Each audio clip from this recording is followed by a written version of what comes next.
Hi, everybody. Welcome to the QB School. I am JT O'Sullivan. Today, Justin Herbert, Week 11. Let it rip. Fired up. Let's get it going. Welcome to the QB School.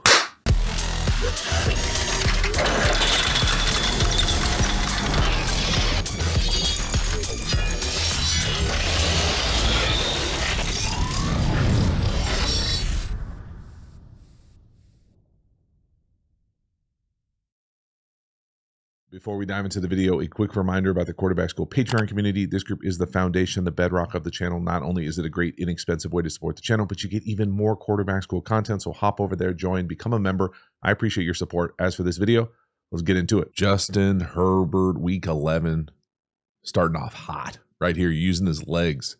Little 3x1, 4 verticals-ish. Doesn't like it versus Tampa. Out of there. Striding out. I mean, dude can stride out until he decides to run sideways. Just a really nice start here. I mean, we're backed up behind the sticks. It's not there. There's no hesitation. It's a bit of a tough look for me. Tampa 2 versus what I consider 4 verticals to the 3x side to the left. But look at him stride out. Get off me. Everything except the awkward finish there at the end. He takes a few tough hits here for me. You know, maybe just the awkward falls. But again, what I'm talking about here concept-wise is what I'm used to calling a special, a seam, a best release go up top, and you catch it versus Tampa. Run into the middle here. You know, normally I'm thinking if you like this, maybe you take the middle with the special here. I totally understand why he wouldn't like it here. He also goes 5-step for me, which is always going to be a little tough to rip a seam. But I love the decisive decision. And then the reason it's on here is because he can move now. He can scoot. That's a stride out right there. Stride out. Make somebody miss, get down, protect yourself. Just these types of hits, you know, awkward landings on your shoulder. You never really like seeing guys do that, but I do. And I'm guilty of this as much as anyone, if not more than people. Justin Herbert can roll now. He's striding out, making somebody move, running away from people. That's a nice big chunk run. Next one here, 2nd and 4, balls near midfield, little play action. This looks like it's supposed to be a little drift post down here to your boy Ladd. It's not there. We extend. They're on the same page. Another chunk. So just chunk after chunk here with this offense. Play fake. Up. Not there to the right. Can't really get back to the left. We go extend to the right. And again, he certainly has the capacity to extend right in front of our guy, Nick. Look at that. Sleeves and all there. Looking all coached up on the sideline. Design-wise here for me, you know, this looks like what I'm used to calling like drifty. Now, who knows in the Greg Roman world, but it's not there. When we come off this play fake here and decide we got to extend, we just extend together. So he puts his foot in the ground. He's got a great awareness to be able to say, hey, my guy's in trouble. I got to get out of this thing, go create a throwing lane, and it turns into a nice chunk. So play action, block it up, 8-person protection, not there. Again, when Justin goes to move right, there's nowhere to go. Right? Where do you want the ball to go down the field? Nothing's there. We got to go extend. We're not looking to run. We're looking to extend, create, and it turns into another nice chunk. So it's just a really nice job here of being able to not force it. There's nothing there down the field. Got to go. Not looking to run, looking to create, use our arm, put it on him. Let's go. Next one here, beautiful touchdown pass. This is an absolute laser. We're going to end up throwing it to the inline tight end down here to the bottom. Now, who knows if this is 22 or 13 personnel. I don't really care. But this is Quarterback School logo, 2x2 all go, and we rip a seam to what looks like the not fastest tight end I've ever seen on film. So watch the middle field player. We're going to throw it off of him, little play fake. This is excellent timing. This is on an absolute string. This is a perfect throw, world-class execution. So again, you know, you might be thinking, why the hell would we want to throw the ball down the field when we got this personnel out there? But the reason a lot of teams like to do it is because it's a great way to manufacture probably getting closed. So you get this personnel out there, they're thinking run, you get middle field closed. Offensively, we're thinking get to the seams. Right? And we could just make a decision based on whatever this middle field player does. He can't be right. He hangs over here. We'll rip this thing right here. Now, the thing that makes this throw even more impressive for me is the second level of the defense. They don't stay here. Like, yes, there's a play fake at them, But this guy's getting depth. I mean, this is a perfect throw. And I'll pause it right before he lets it go here.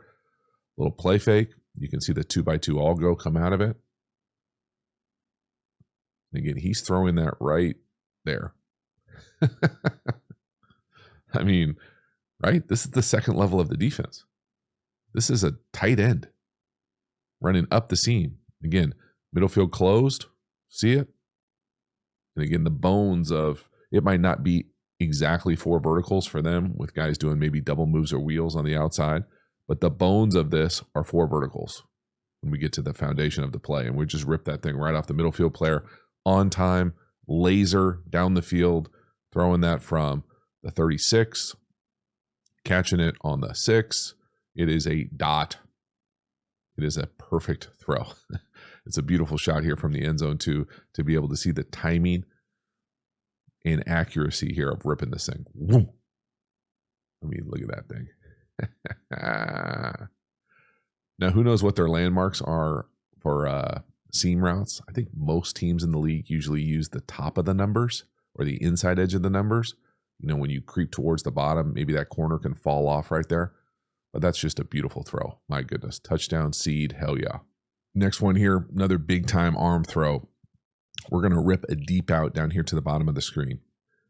Now, there's not necessarily anticipation tethered to this throw. There might be a lowercase a, but just the arm strength here from the far hash to rip it over a flat defender and put it right on the receiver's throat. An absolute laser. I mean, this is not a touch throw. So we go to throw this thing right there. You know, maybe a little bit of anticipation.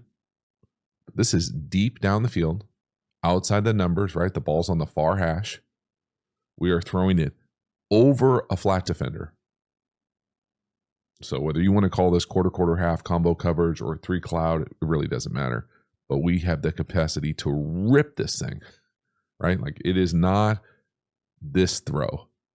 This thing is on a line, on a string. The arm talent, there are just so few dudes on the planet that can rip a football like this. Dunk. See how quick it gets there? I mean, look at the separation. There's only really 2 people running routes down the field. They've got essentially what? 8 people in coverage, and we've got that much space to the field, and he just dunk on the face. Big chunk. So again, it's these mini chunk. Everything is a big chunk down the field. He's playing with great timing, great pass protection. Rip it. That's an excellent football throw. Next one here, we're going to work the little tight end over. Whether you call this a crosser, popper, it really doesn't matter. This is, again, a very nice throw from Justin Herbert because he rips this thing and it looks like it's behind him, but it kind of protects him more than anything else. And so we're taking advantage of a little bit of a distorted space in the back end for Cincinnati as well. But this is again, every throw, he's got the capacity to rip 100-mile-an-hour fastball. This is an absolute whoom. I mean, you can hear the whistle of this thing if you're on the field. And so what I'm saying here is, here's that little like crosser.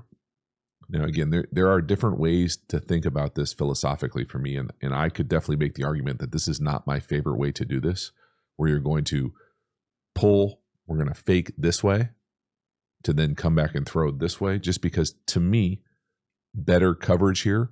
This guy doesn't go out at all. So he stays in to block.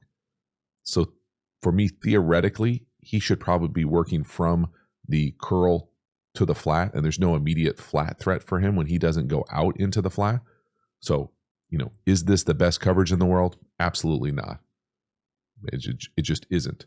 But that doesn't take away anything from this throw. This throw, the capacity to rip it like this, especially after you have a violent movement. So you got to move in the pocket and rip it down the field. It's just a really beautiful job. So first thing here, let's just watch that flat defender down here to the bottom kind of go to no man's land. See him kind of drop to space. Like he looks like he's doing a like zone drop drill. Okay, we're playing real football here. So he drops to nowhere. We rip it right where he probably should be. And again, the throw, the arm talent, the juice here on this ball is a laser. And again, I like the fact that it's on his back hip because it protects him from running into a big collision. So again, you know, if you looked at this as like an accuracy chart, you might be like, man, he missed that. To me, he doesn't miss it. To me, he throws it right between the two defenders. I mean, that is perfectly placed right between the two defenders. Doesn't run us into a collision. 81, have yourself a first half. Let's go. This next one is a bit of a interesting play here. I'm going to say that this is a scramble adjustment to this kind of play action shot down the field. Now, it's a beautiful job by Justin getting back to Johnson here on the what I consider like a mailbox adjustment. But this is really, to me, a play action shot down the field. It's not there. It actually looks, okay, and I'm going to say this and go on a limb, and if you're a Chargers fan, maybe you already know the answer to this, but I'm going to say that Johnson takes Ladd's thunder here. And what I mean by that is that this doesn't, I'm not familiar with this play as like a, so if this is what the play is supposed to be, what they end up running, this looks like Y leak. This looks like double leak. Okay, so this is what it looks like they run. What I'm saying here is that most likely this is the correct route. This is probably the correct route on the leak. And then whatever this is, okay, I doubt that it's supposed to even be this. I would bet a lot of money it's supposed to be to the corner up top, back out of here, something back the other way. I've never seen someone run double leak like this. And the other part about this is, even if it was, I'm making the assumption that he's correct and he's correct in doing this. Even if you wanted to run double leak here, it doesn't look like he runs the leak until he sees Justin at the top kind of continue to be essentially turn it into a scramble drill, and then he turns up and mailboxes us. So there's a lot going on here. I would bet, and this is just my money, that this is not the correct route. And we reward him with a dot touchdown. Sweet irony of ball. Okay, because it looks like this is timed out like traditional leak, like shallow spike. That would almost always be paired with this type of route to clear it out. But again, if they're running double leak now, and that's a thing, it might be a thing now. We just fell into the new read option. I mean, it's pretty sweet. I don't know how much you could count on this being there. So first, let's just watch the timing of this route. So see how he's not turning up, and see at the bottom, to me, Ladd is already running the shallow spike right there. I guess they're kind of doing it synchronized. To me here, the only reason I say it's not, the main reason I say it's not is because it sure looks like he's looking back at Justin. And when he sees Justin carve this thing downhill, that's when he kind of goes, oh, I got to go. And then all of a sudden, there's a lot of space. And the reason I think Justin is so good at coming back and hitting it is because I think he anticipates the leak being there. So again, he kind of took his pizza. It worked regardless, okay? Regardless of my kind of theorizing how the hell this opened, it's a ridiculous throw. We're rolling to our right, throwing back across the field. Turns into like a little bit of a extended scramble, in phase throw, dot. Again, it's a laser, it's a perfect throw. So whatever the intent of it was, it doesn't matter. The output, the outcome is a dot. And if we're running double leaks now, even if they're not, even if they weren't trying to do this double leak, look at the synchronized leak here on the left side of the screen. Boop. I'm going to bet the teams are going to do this. That's pretty sweet. And then, again, that's a ridiculous throw on the run. Laser. Wow. Next one here, 2nd and 5. Another big scramble play. Again, long trap action. Are we trying to get, the tight end or the slot on that little crosser? Probably. Is it there? Probably. Is this pretty good? Hell yeah. Again, he can stride out. And this is just the way the position is played nowadays for young guys, to be able to say, nope, I'll go get it myself. And then to turn man coverage into punt return right, because there's just nobody over there with eyes on the quarterback. So it's a beautiful job here. Now, again, I don't think anybody is going to be mad with the output of this. I think it'd be worth saying that if we're faking this long trap action here, back coming across, do we have this? Nope. Do we have this? I would say yes. Do we have the number 1 on whatever this is? I would say yes. But regardless, He doesn't like it. He's the decision maker because it's man coverage and everything is going right to left. There's just nobody out here. So it's a beautiful job of just being able to, hey, take what the defense gives you. If you don't like it, don't force it. Don't throw it. Go. Oh, it's a center pulling too. Look at that. The fighting Nick Hardwick's out there. That's a really impressive job from the center. The center is snapping shotgun and going to block a nickel pressure. That's pretty sweet. Now, he doesn't do a very good job of blocking it, but he gets that initial surge. And then we go. And again, Herbert can stride out. I mean, shoot, he leaves 5 yards out there. Not saying you want to have a collision on the boundary, but we're leaving meat on the bone too. Big chunk. And I just love how decisive it is. It looks like someone who understands that, hey, I don't like it. It's man coverage. Go. No hesitation. No trying to hold on to it, force something. Sees it, parts, go. Next one here, end of the second quarter. We're in a 2-minute situation. We're going to throw a little out up top. I call it a shorty comeback. It's a beautiful throw. Hook up, again, short side of the field. This is like a little wedge for Herbert. This is an easy short iron, but it comes out with great anticipation. And the ball is just, again, the precision of the ball location in the first half was just, he was locked in. I will pause it at the top. Great job by the back coming up, cross scanning, picking up that nickel pressure. Again, look when he goes to throw this thing. He's throwing it right there. You can see the receiver up top, not out of the break yet, right? It's not terrible coverage. You got a little separation. The throw is perfect, though. And it's a beautiful job by the wide receiver also coming back to this ball to keep the separation from the corner. Dunk, right up on his face, and we get out of bounds. First down, out of bounds. Great timing, great anticipation, great accuracy. We are just locked in. And again, I wouldn't even say, the other part about this for me is I wouldn't even say this is like the drop that he wants to do. It's almost like he feels the pressure to the left, kind of bounces to his right, which I personally think makes the anticipation part of this even harder when you're not on perfect rhythm. But he gets back on rhythm and puts it right on his face. That's awesome. 30 seconds and counting, end of the first half. We're going to go 2x2 all go. Little quarterback school logo. Again, Herbert locked in. This is a beautiful seam. I like the landmark from our guy 81 again. This time he's on the top of the numbers. Just for S&Gs here, I want you to watch Herbert's eyes. So he's going to catch it and look to the left. That's going to hold 22 in the middle of the field. So he's looking to the left. Hold it, hold it, hold it, hold it, hold it. Back foot, snap back, and rip it. Dunk. And again, you can see the corner falling off, trying to play 2-1 outside. But now, again, the last time we threw this, I complained and said, hey, 81, he was like in the middle of the numbers.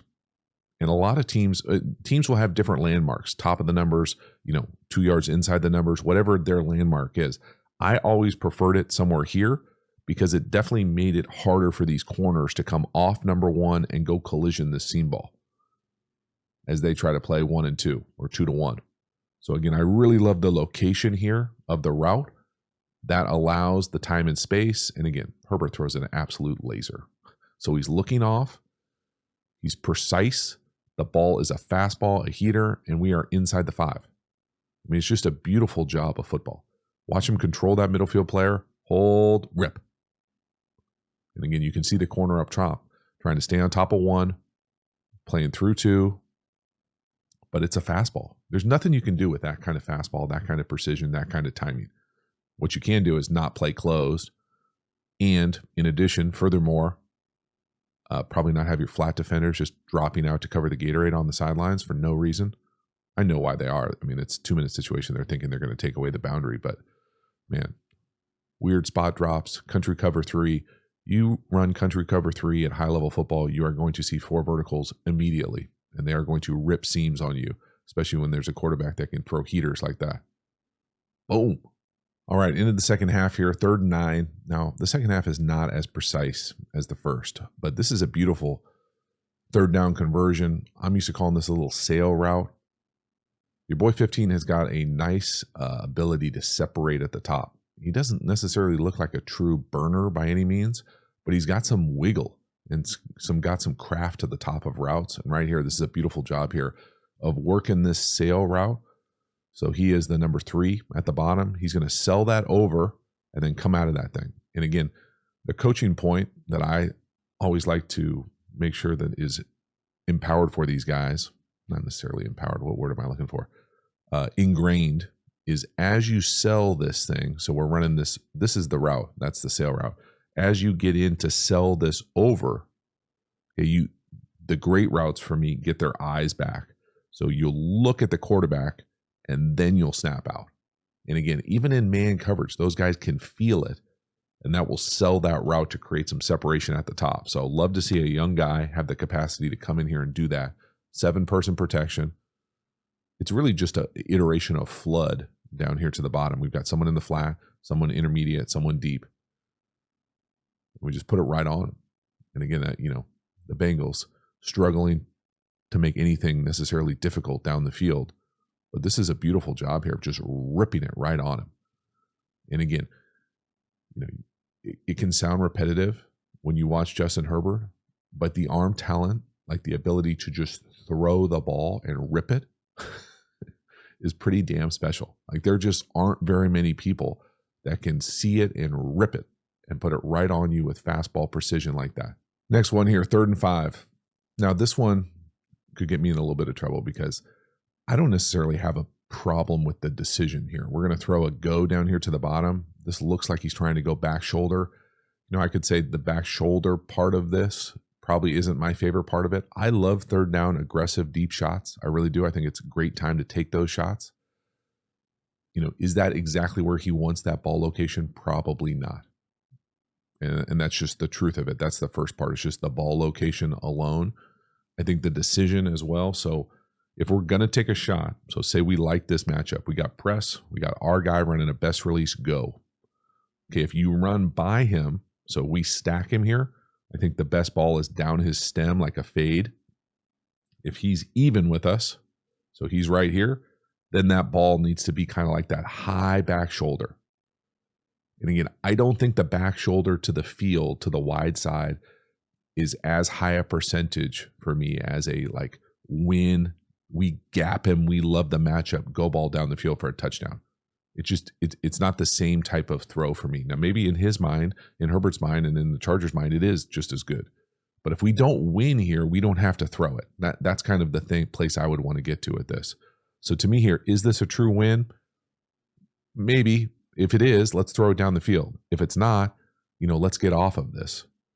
And the bummer part about it, and the Monday morning quarterback, or the Thursday morning quarterback here, is that we've got a bunch of runaways coming to this, and it's 3rd and 5, and we definitely are going to have a good opportunity for a first down here.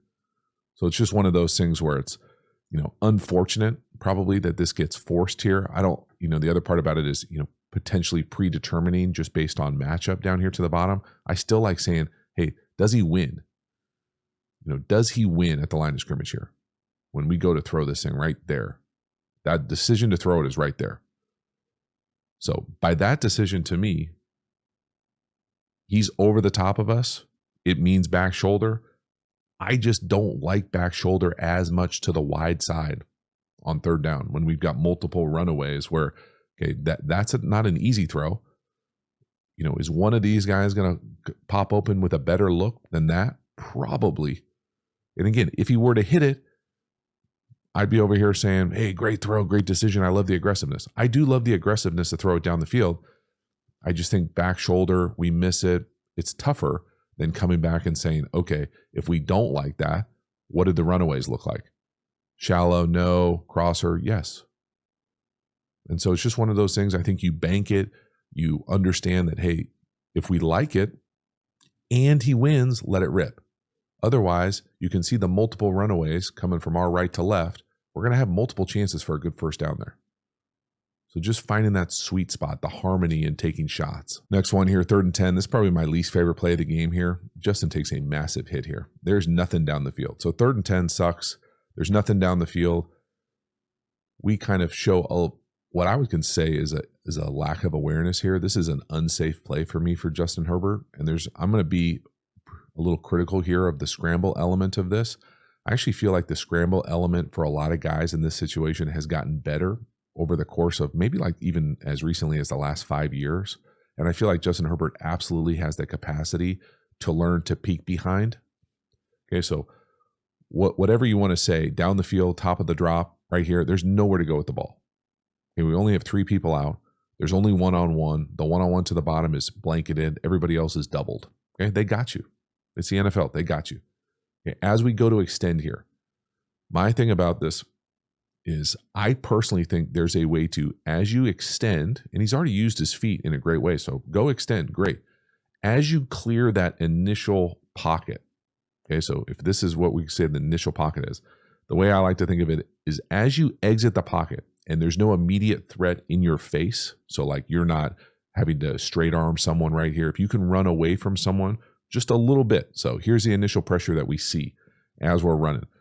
Do we have enough time to do what I'm used to calling a peek behind? You know, who are guys that does the peek behind a lot? Mahomes, see Caleb Williams, seen Jaden Daniels. I'm sure that there are others. These are the guys. These 2 guys for sure do it very often. And to me, it's once you exit the pocket and you feel safe from the initial front pressure, just peek behind. Because if you peek behind here, then when you get out, you know you have to stay on the run. You have to keep striding out. You cannot flip your hips and then get destroyed from the back like this. And this is just an unsafe play. Like this is how people get hurt. And so it's the awareness in play. And I personally, and this is just my opinion, I've never asked any guru, position coach, don't remember ever talking about it in quarterback rooms, but I think you can teach and drill this. So as you exit, peek, then flip. So to me here, he never peeks behind. And again, I'm not throwing this on Shane. Like I know Shane's a very good coach. I'm saying nowadays, I've seen enough people do it. I think you can teach and drill it. So as you exit right there, as he can run away from 55 right there, I want you to peek behind. See how he gets his eyes back inside? So peek behind as you exit, peek, go. Now you know not to stop and not to get your face taken off from the backside. That's a bad hit. Damn. Next one here, 3rd and 4. Another beautiful throw to Ladd up top. He's the number 2. He's got a great little out double stem here. I love wide receivers that have the capacity to reset stems. He gets dumped there at the end. They're a little bit tough. I think it's just a bit of an awkward fall more than like malicious intent there. But man, this is a beautiful route. And 3rd and 4, having somebody that you trust that can create separation, and you've obviously got a quarterback who can put it exactly where he wants and drive the ball down the field. But I want you to watch the release here, the stem. So if you were to watch this on an install, like on a drawing, that's what it would look like, most likely. But he's able to here to reset the stem in, and then he doesn't run up and just run out like that. That would be a good route. He resets it. He gets that initial burst, resets it vertically again, and then comes out of it. So you get kind of these 2 opportunities to create space. And again, Justin does a great job of hitting that back foot, keeping that perfect base, driving it, and then putting it right on him. So really let this route up top wash over you as far as the initial burst. Reset the stem. So we're going to burst in. There it is. Boop. So that initial move. Reset the stem. Give him another move. Boop. And now we're out. And again, playing with anticipation, right? He's throwing it right there. I mean, it's awesome. It's awesome. The ball's right up on his face. It's an excellent 3rd down offense, 3rd down execution on the perimeter. It's just a beautiful job. It starts with a great route, and then you need a quarterback who's got the capacity to let it rip wide outside the numbers with anticipation. And again, he doesn't even have to get through this throw, right?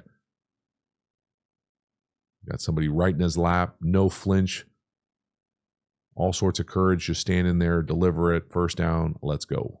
Next one here, another deep out, this time to the bottom of the screen. Not quite as good of a route, pretty good coverage, just a world-class ball. I mean, I don't know what else you say besides this is a world-class throw. He waits for him to get open. It's nice pass pro because it's going to take all day.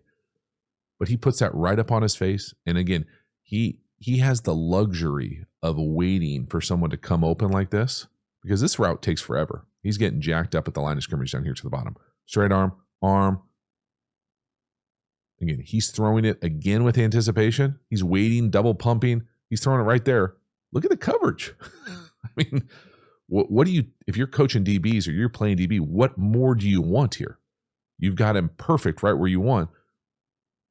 We can see the timing here, but it's the ball location also. So it's not only the fact that it's on time, on rhythm, and it's a fastball. It goes perfectly right where you want on a string. Dude is playing on a string on these throws outside the numbers. I mean, oh my God. I don't know what you would tell 28. Like, good try? Has he I mean, it is perfect. Oh, man.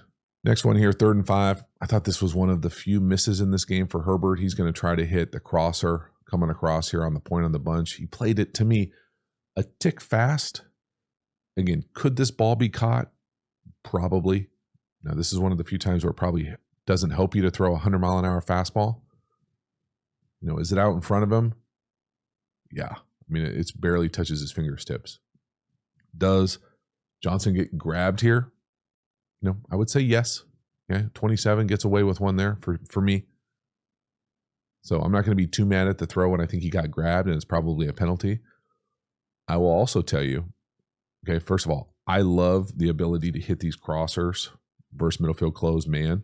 So anytime you get an opportunity for a runaway like that, like, I think that's a great idea. And there's nothing wrong with the decision here. We just kind of get away with a hold. I also just want to point it out. Okay, this dude, 15, gets open.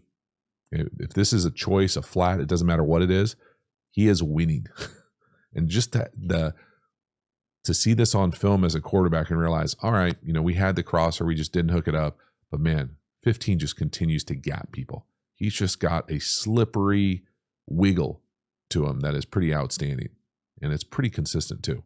Next one here, 3rd and 14. Now, we don't hook this up down here to the bottom of the screen, but I think this is a pretty damn impressive throw. It looks like it's just off the fingertips. Again, I wouldn't classify 15 as the biggest guy in the world. Out here running this, what I'm going to call this little like comeback outbreaker to the field. Justin holds his eyes down the middle of the field. The one time the Bengals don't get their flat defender wide enough. This is a big time throw. Okay, wide side of the field, deep out, 3rd and 14. Again, look how open he is. You know, could he make that catch? You know, it looks like he almost jammed his fingers there. It looks like I thought the throw was better than the effort to catch it, more than anything I'm saying here. So again, watch Justin hold his eyes down the middle of the field. Hitch, we're not out of this thing yet down here to the bottom, right? Out of this thing, you can see the first down marker right on the 48. So again, that flat defender, the first time they don't get sucked in here because Justin's eyes are right down the middle of the field. He knows exactly where he's going. One big hitch, and then the throw just... I mean, it's just... These laser throws outside the numbers are just littered all over the film. And again, I think that's a pretty good throw. It's maybe a tick high to a guy who's probably not the tallest guy in the world. I don't know how tall he is. He doesn't look like he's 6'5". But 3rd and 15 to get somebody that open with that opportunity on the sidelines. And again, his capacity to just stretch the field everywhere, right? Lasers down the seams, lasers outside the numbers, deep balls on 3rd down. It just puts so much stress on a defense. And he looks super decisive right here. Hitch out. Boom. And again, that looks like it's coming down just off the fingertips. So close. Next one here is another one of the, like, what I would consider like muddy-ish decisions. Now, this is a critical part in the game, right? Go back to the clock here. We're in the 4th quarter, less than 2 minutes to go, tie game, 2nd and 10. You know, you don't necessarily have to take a shot here that you don't want to take yet, but we're going to rip this out down here to the bottom slot. This is 2-man. Now, I've been loving up 15 on his routes most of this film. This one I don't necessarily love just because at the top, to me, he kind of drifts. This is also one of those decisions where we're probably putting a little bit too much faith in our arm here. So again, it can be a combination of things here. When I'm saying I don't love the route, I'm saying earlier we saw this where he bursted in, came up, gave him something, and separated at the top. This to me is a much more vanilla route. We get to the top, and then the worst part here is not coming out flat or carving it back. To me, he kind of drifts at the top. And when you drift at the top, you allow this nickel to undercut you. And this could easily have been a 6 the other way, or at least an interception. So turnover worthy-ish throw, interceptable, however you want to classify it. Muddy, blurry, not as good of a route, right? Like there's no separation at the top of this thing. And again, I think 15 has earned a lot of faith, but right here, this is not it at the top. So, come back, maybe throw a check down, maybe throw it away, take off and run, different options. Next one here is a big wheel shot to our boy 15 in the slot down here to the bottom. Beautiful route, sell it, nod, run away, go up and get it, high point it, just a huge chunk when you need it most. Game-winning drive, need a few chunks to get down the field to give us an opportunity to win this thing. Great pass protection. Again, I don't think anybody's surprised that we can rip it like that deep down the field outside the numbers. So route-wise, to me, combo, just post, whether you want to call this a wheel, out and up, it really doesn't matter what you call it. What I love about it is the stick right here, boom, to create separation. So you got to sell that out like you're really running an out. Then you get that separation. Beautiful job here, taking advantage of that coverage, running them out of there, making the nickel cover the wheel, and it's just a beautiful throw, hook up catch when you need it most. Crunch time, got to move the ball, get another opportunity for a game-winning drive here, and we just rip an absolute seed down the field. Wow. And the last one here to really set up the game winner. This is a beautiful one again to 15, the new number 3 up top, running that kind of pylon corner route. Again, beautiful throw from Justin Fields. I mean, just right on the money. Great separation. I will also say I haven't talked a lot about scheme in this video, but this is beautiful design. Beautiful scheme. That's a big time throw, getting hit right in the face as well. But I want you to pay attention to kind of the pre-snap movement here. So we're going to start in what I'm used to calling 1x3, the formation. So here are the 3 eligibles up top. Now, how this is schemed up here defensively, it sure looks like what I would call stubby. So Meg, man everywhere he goes. And then these 3 for these 2. And so the leverage here on the nickel on the number 2 is outside. But when he walks in, so he kind of has this short motion to become the new number 3. So he's the 2 here, he's the 3 here. As he moves in here, these guys move in. This now gets the leverage on 15 here as the new number 3. So he's at the snap, he's here. They're here. That means as he runs up, this guy has moved inside. So now he's inside leverage. So as we run to the flag or the pylon, we've got all this space. So we don't have that nickel's now not guarding us. The nickel has taken the new number 2 on the out. So we've manufactured the leverage. That's the offensive architecture, the design, the detail that I love to see. And when it matters most on a play like this, in a situation like this, they manufacture the leverage. Again, look at the leverage on 22. Got him. The nickel takes the out. We got the corner. Just a beautiful job. And again, it's a perfect throw, right on stride. Great pass protection. A lot of courage to stand in there and deliver a shot and take a hit right to the face. That's a beautiful play. What a great way to give yourself a big win. Prime time.